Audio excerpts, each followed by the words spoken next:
Welcome back. So far in this series, we've focused mostly on individual stories: Job, Moses, Adam and Eve, Cain, and Joseph. Today, we're going to do something a little bit different. We're going to zoom out and look at the whole tradition within the Old Testament, the tradition of prophecy, the great prophetic voices of ancient Israel: Amos, Isaiah, Jeremiah, Ezekiel, Micah, and Hosea. And we're reading them with Erich Fromm, whose book You Shall Be as Gods contains, I think, the most compelling argument for why the Hebrew prophets matter, not just as religious figures, but as something else entirely, as the first voices in human history to articulate what Fromm calls a radically humanistic conscience.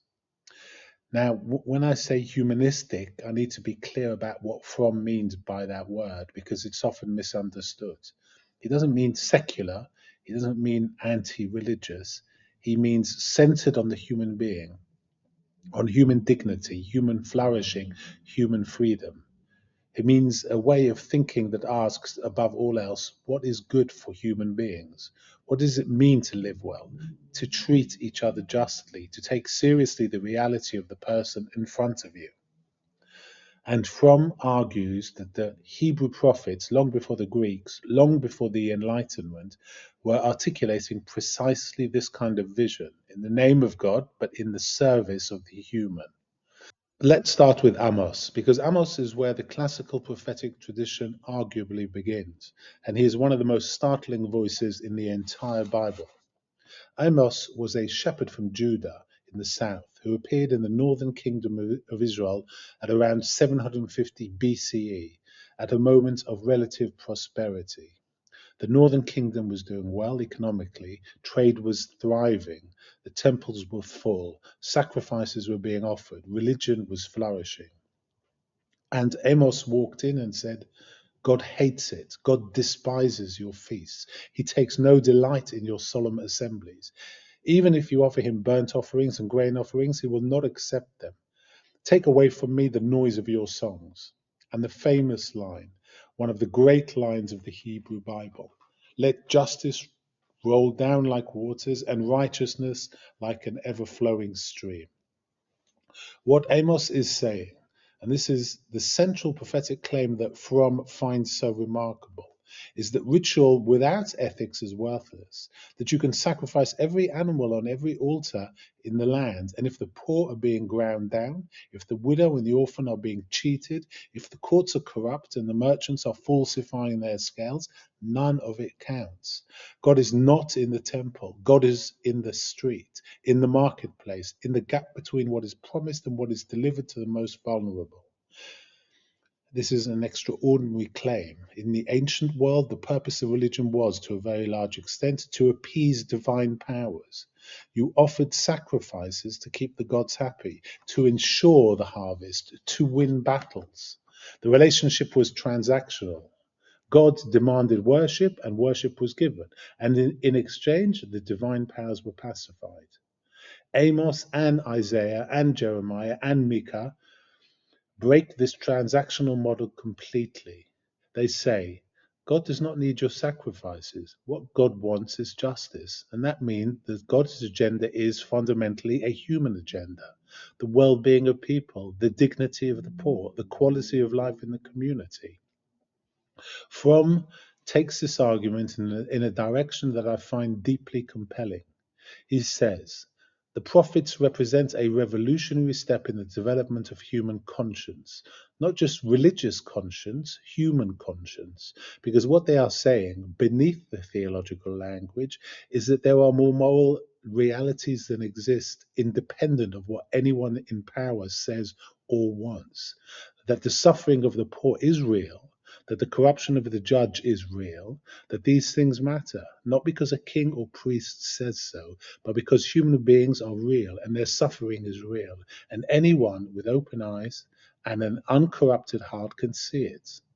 This is what Fromm means when he says the prophets were humanists.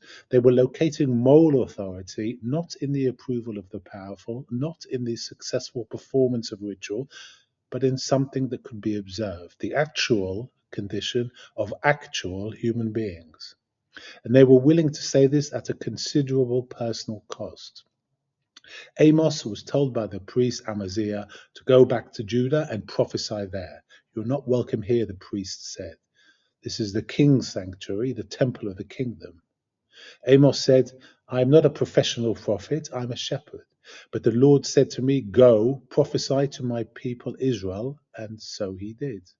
Jeremiah is perhaps the most psychologically raw of all the prophets, and the one in whom Fromm finds the deepest expression of what it costs to speak truth independently. Jeremiah prophesies for more than 40 years, through the last decades of the kingdom of Judah before its destruction by Babylon. He predicted that Jerusalem would fall. He told the king not to resist the Babylonians. He said that the temple would be destroyed. He was imprisoned, thrown into a cistern, accused of treason, and publicly humiliated. He watched his city burn, his people taken into exile. And sometimes, and this is what makes Jeremiah unique amongst the prophets, he complains about it. He argues with God. He says in one of the passages called the Confessions of Jeremiah, you deceived me, Lord, and I was deceived. You were too strong for me. I said, I will not make mention of him. I will stop prophesying. But then it was like a burning fire shut up in my bones, and I could not hold it in. A burning fire shut up in my bones. Fromm is fascinated by this image because Jeremiah is not describing a comfortable vocation. He is describing something close to compulsion, a truth that he cannot not speak. Even when speaking it brings him nothing but suffering, he would rather not do it. He tries to stop, and he cannot. This, Fromm says, is the psychological signature of genuine prophetic conscience. It is not moralism from a position of comfort. It is not the pleasure of being right. It is something far more costly.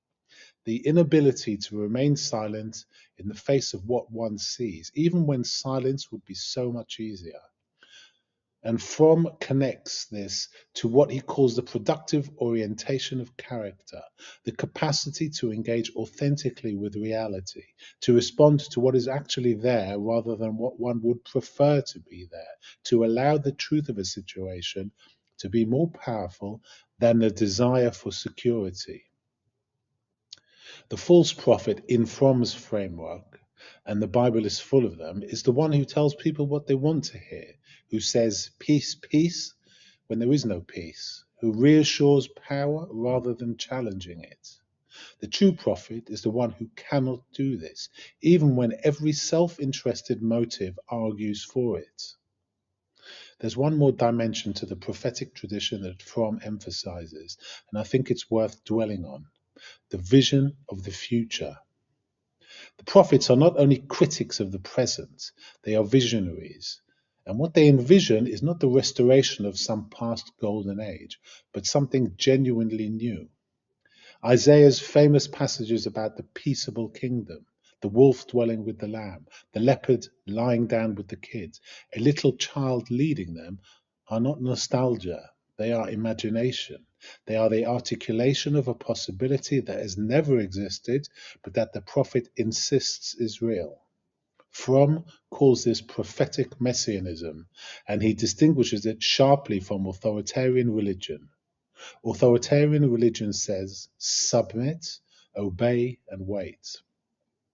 The humanistic prophecy of Isaiah and Micah says, the future depends on us. God is not going to solve the problem of human injustice while we stand and watch. The vision of peace is a demand as much as it is a promise. It says, this is what is possible. It says, go and build it. Nation shall not lift up sword against nation, neither shall they learn war anymore. Micah and Isaiah both say this, almost word for word. It is a vision of a world that has chosen to stop making weapons, not because the divine power has forced them, but because human beings have at last understood.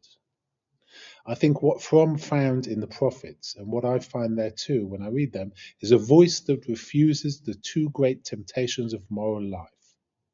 The first temptation is conformity. Go along with what those in power say and do define what is right by what is accepted and don't make trouble. The second temptation is resignation. The world is terrible and nothing can be done. Individual conscience is futile. History is just one thing after another. The prophets refuse both. They are outraged by what they see, and they believe that outrage means something, that it points to a reality, a moral reality that has not yet been realized in the world, but that is real nonetheless. And they speak that reality out loud at whatever the cost. This is, Fromm says, the prophetic character. And it is, in his view, one of the most important things that the Hebrew Bible has given to Western civilization. Not a set of doctrines, not a ritual system, but this, the figure of the person who cannot be silent in the face of what is wrong, and who believes, despite everything, that it could be otherwise.